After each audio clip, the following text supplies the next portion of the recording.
liwat. Kenapa liwat dibawa? Dia nak letakkan apa orang kata skandal-skandal rasuah dan sebagainya, tak boleh. Jadi dia kena-kenakan kepada satu skandal yang melibatkan seks. Okey, di negara kita, seks melibatkan antara lelaki dan wanita di luar perkahwinan itu bukan satu kesalahan undang-undang. Dia satu kesalahan syariah tapi bukan undang-undang. Namun begitu, liwat itu adalah satu kesalahan undang-undang jenayah. 20 tahun penjara dan sebatan. Jadi macam mana cara kita nak kenakan Datuk Seri Anwar Ibrahim ini? Macam mana cara?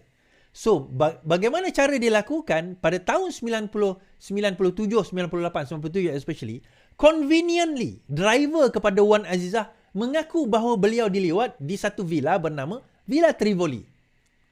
Conveniently, tiba-tiba dia kata, saya telah diliwat. Tetapi tuan-tuan, dia ada satu buku yang dikeluarkan, kalau tak salah, 50 dalil kenapa Anwar tidak boleh menjadi Perdana Menteri.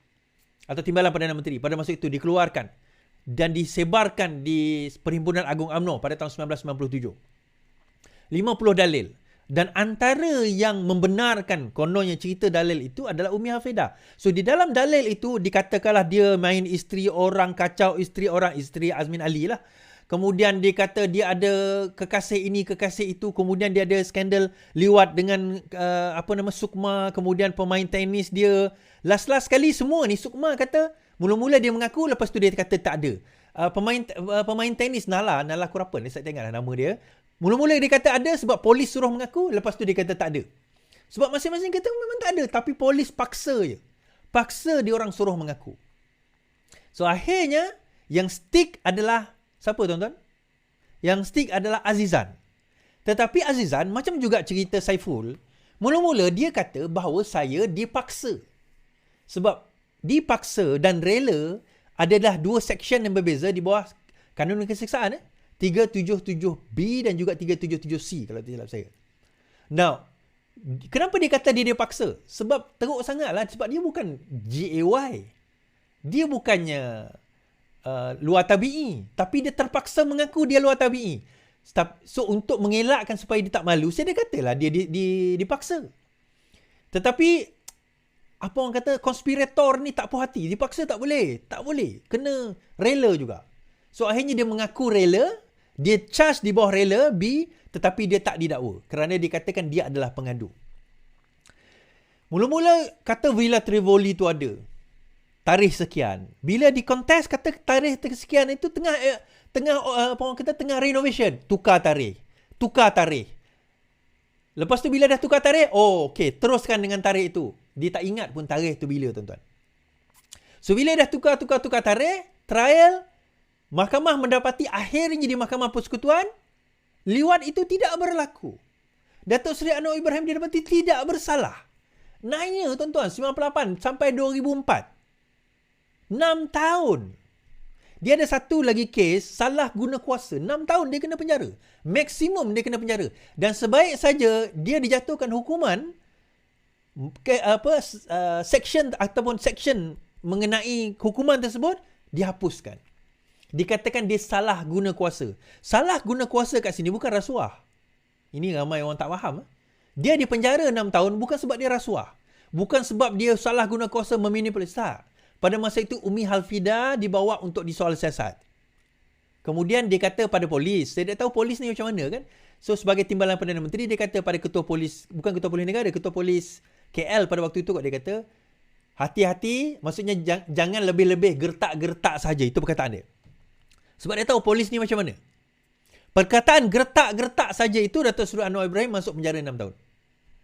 Bukan rasuah, bukan salah guna kuasa, bukan curi duit rakyat, tak ada tuan-tuan. Okay? Tak ada.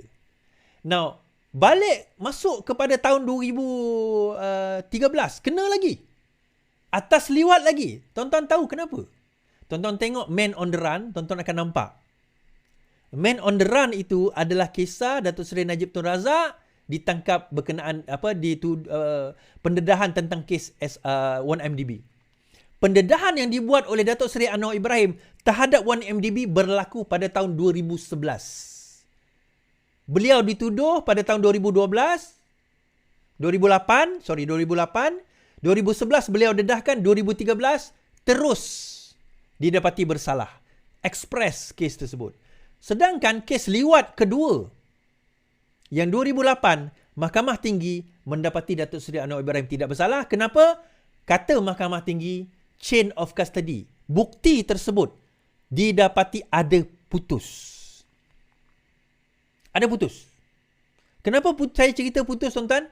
Dia kata dia dilewat hari Khamis, dia pergi swab hari Sabtu, sampai mendiang Gopal bukan Ramkapal ayah dia, mendiang Kapal Singh tanya, kamu tak pergi semayang ke? Takkan hari Jumaat tak mandi? Dia kata tak pergi semayang hari Jumaat sebab dia nak simpan air mani itu. So bila hari Sabtu dia pergi, kemudian bagi pada polis, polis simpan dalam laci 72 jam sebelum dihantar ke lab. Tak letak dalam peti ais, tuan-tuan, dalam laci je. Tak letak dalam peti sejuk, tak preserve, tak seal. So, Mahkamah Tinggi mendapati Datuk Seri Anwar Ibrahim tidak bersalah. Tapi because of dia bawa kes 1MDB, akhirnya dia didapati bersalah. Kemudian orang sekarang ini, yang geng-geng walaon, geng-geng sekarang ini, pada masa itu PAS adalah antara yang membela Datuk Seri Anwar Ibrahim. PAS adalah orang yang membela, yang mengatakan tidak bersalah, sehingga kan Hadi Awang ada mengeluarkan satu buku bertajuk Kazaf. Saya cerita tentang Kazaf ni.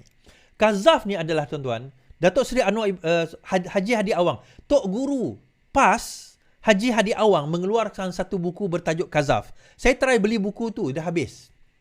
Di dalam buku itu menyebut bahawa sekiranya kita menuduh seseorang yang suci itu sama ada berzina atau liwat. Saya ulang balik.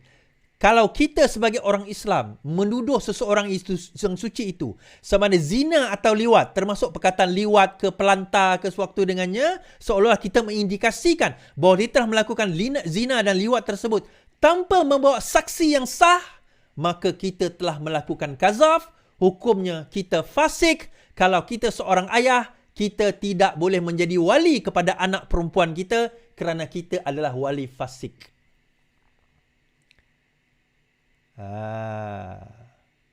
Oh, ada yang kata berdasarkan medical, air mani itu boleh kering, boleh dicek secara fakta. Saya cerita, tuan-tuan, saya nak tanya, air mani kau berapa lama boleh tahan? Berapa lama kering dia tu boleh tahan? Khamis Jumaat Sabtu 3 hari tau. Air mani kau boleh tahan berapa lama? 3 hari dalam keadaan cair. Tak bercampur dengan najis. Air mani tau. Letak atas perut dah. Tengok berapa hari dia boleh tahan. Baik, kita lelaki, baik. Kita lelaki, jangan nak menipu. Itu yang pertama. Yang kedua, ada satu expert dibawa daripada luar negara. Dia isu satu air mani, satu DNA.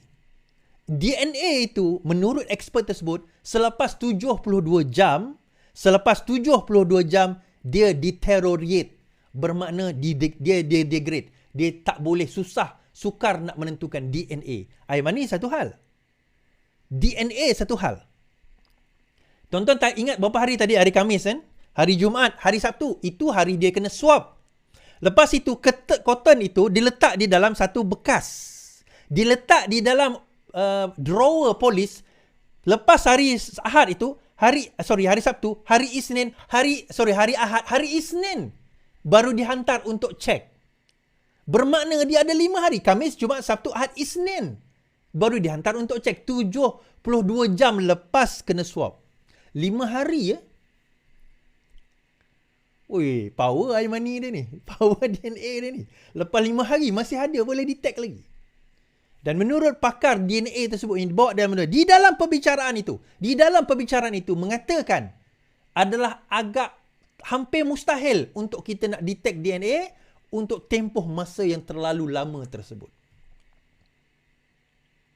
Dua benda besar. Satu, pembuktian, evidence. Bukti itu sendiri boleh dibuang begitu saja. Yang kedua, kazaf. Fasik Pasik. Hashtag pasik, tuan-tuan. Tolong tulis. Pasik. Tolong tulis pasik. Saya bawa balik cerita apa yang Prof. Awang Azman tadi sebut. Menyentuh persoalan tentang siapa yang Datuk Seri Anwar lawan ini sebenarnya. Sistem yang kita lawan ni, dia akan merosakkan, dia akan cuba sedaya upaya untuk nak mengenakan kita. Tonton tengok Case 1MDB di dalam Man on the Run tu. Tonton tahu Kevin Morais yang kena simen, DPP, pendakwa raya yang kena simen, kena bunuh sebab dia yang sediakan Case 1MDB. Saya tak cerita lagi berkenaan dengan bekas pengarah Biro Khas, apa nama panggil, Biro dia yang menyiasat kes SRC. Dia cerita pada saya, dia dapat peluru hidup. Orang hantar dia peluru hidup. Dia start siasat SRC tahun 2015. Dan kes itu Najib didapati bersalah dan dipenjarakan 12 tahun. Dia adalah pengarah yang menyiasat kes itu. Dan dia terima peluru hidup. Dia terima ugutan bunuh, tuan-tuan. Pada masa 2015 dia menyiasat kes itu. Nah, bila rakyat bercerita tentang Anwar Ibrahim tak buat reformasi, sekarang ini kita tengah melakukannya. That's why saya kata, setahun itu kena cari bukti dahulu. Ada orang tulis tahun lepas reformasi itu tidak berlaku. Kau baru 6 bulan jadi kerajaan, kau nak cerita reformasi. Kita takut, kita tangkap dia, tak cukup bukti, dia terlepas begitu saja. Kita boleh cas sekali. Kita tak boleh cas orang di atas pertuduhan yang sama, di atas section yang sama 2 kali kerana tak cukup bukti. Tak boleh. Kita kena cukupkan bukti dahulu, baru kita boleh charge. Ini pun masih lagi nak gali lagi bukti untuk kita nak form evidence nak pergi charge dia. Bila kita bercakap soal reformasi ini yang kita maksudkan. Ini yang kita maksudkan. Ada orang tanya, kenapa tak dakwa lagi Mahathir Is? Tak ada kes ke? Itu saya kata.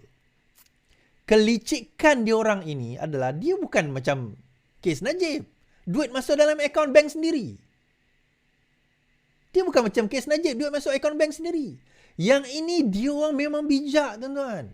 Dia ada kroni, dia ada proxy dia. Dia ada dia punya cara dan tata cara dia. Dia orang tahu sistem, dia yang cipta sistem tu. Dia yang create sistem tu. So dia tahu lubang-lubang mana dia nak masuk dan nak keluar. Lubang mana yang dia nak sembunyikan. Sebab itu kalau tuan-tuan tengok Tiga Abdul. Cerita Tiga Abdul tu adalah satu satira. Yang apa orang kata, P. Ramlee buat. Ini pandangan saya lah. P. Ramlee buat pada waktu itu adalah untuk mengkritik politik Melayu. Tuan-tuan tengok muka tiga Abdul tu, cara dia pakai songkok. Macam orang UMNO pakai songkok. Tuan-tuan tengok Abdul Wahab, muka dia macam Tunku Abdul Rahman. Abdul Wahid macam Tun Razak. Abdul Wahab dia tak macam siapa-siapa. Sebab dua pemimpin pada waktu itu atas kritikan sosial apa? Harta Ismet Ulam Raja di luar negara. Pada waktu itu pun dah ada cerita-cerita dan ura-ura berkenaan dengan harta Ismet di dalam negara dan harta Ismet di luar negara. Tuan, kita sekarang ini, bila tahun 2024 ini, kita dah bermula, bak kata Prof tadilah, Dr. Prof. Awang Azman tadi, bermain dengan, kita sekarang ini kita nak pergi berdiri melawan sistem yang kita tahu akan, seriously tuan-tuan, yang akan cuba sedaya upaya untuk memastikan usaha itu gagal. Termasuk menjatuhkan kerajaan ini. Dia akan bayar, dia akan fund, dia akan donate duit.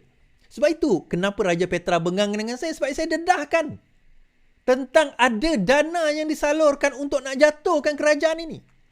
They are willing to do anything, including nak bayar sesiapa untuk memastikan bahawa kes-kes ini tidak berlaku. Kes-kes ini tidak didedahkan. Ini yang berlaku sekarang ini. Kita nak rakyat kerajaan buat reformasi. Ini yang kerajaan buat. This is what the government is doing. Tetapi kita macam tak nampak apa yang kerajaan cuba buat. Kau nak desak kerajaan buat reformasi. Kerajaan dah sedang buat reformasi. Tangkap orang itu. Kerajaan bukan tangkap sekadar ikan bilis tau. Kerajaan tangkap jerung-jerung dia tangkap. Dan risiko dia langkah Dubai. Bukan langkah Dubai, saya tak kata tak ada langkah Dubai. Duit dana yang dibawa masuk. Nak pergi rasuahkan apa orang kata ahli parlimen supaya melompat. Benda itu yang tuan-tuan ingat kartel ayam, harga makan ayam. Itu kartel harga makanan ayam. Zaman PN memerintah, dia tak berjaya selesaikan pun kartel makanan ayam ni. Sampai dia kena buat apa? Pasukan jihad harga barang pun tak berjaya. Mat Sabu relax je. Pom, settle masalah telur. Settle masalah harga ayam. Terus pergi denda dia orang 400 juta. Aku nak tengok lepas ni berani tak berani kartel-kartel ni. Bengang tak dia orang ke? Of course dia orang bengang. Adakah dia akan melakukan sesuatu? Of course dia akan melakukan sesuatu. Soalannya berjaya atau tidak? Panjang saya nak cerita tu, tuan-tuan. Jadi kita tengok bagaimana semua usaha ini sebenarnya tujuan dia apa. Daripada Datuk Seri Anwar Ibrahim ditangkap dahulu, kita tengok reformasi, dituduh liwat dan sebagainya. Kes-kes itu adalah tujuan utama dia. Nak menutup mulut Datuk Seri Anwar Ibrahim dengan harapan bahawa dia dah cukuplah Anwar. Kau dah masuk penjara, tak payah lagi nak buat reformasi. Tak payah lagi nak lawan dengan sistem ni, tak payah.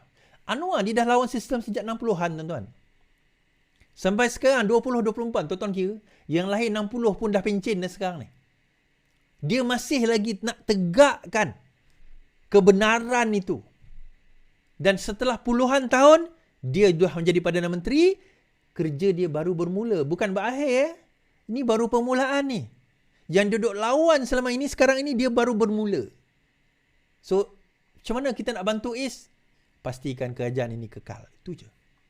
Jangan bagi dia orang semua untuk nak ambil alih kerajaan ini, kita kata. Kalau tak, sia-sia usaha kita. Serius cakap. Tuan-tuan, kalau kerajaan ini diambil alih daripada tangan Datuk Seri Anwar Ibrahim dalam tempoh masa sekarang ini, kita maksudnya kita dah langkah 10 tahun ke belakang lah. That's it lah. No hope for this country anymore kalau benda tu berlaku. Dan ini yang saya nak tunjuk ni sekarang ni.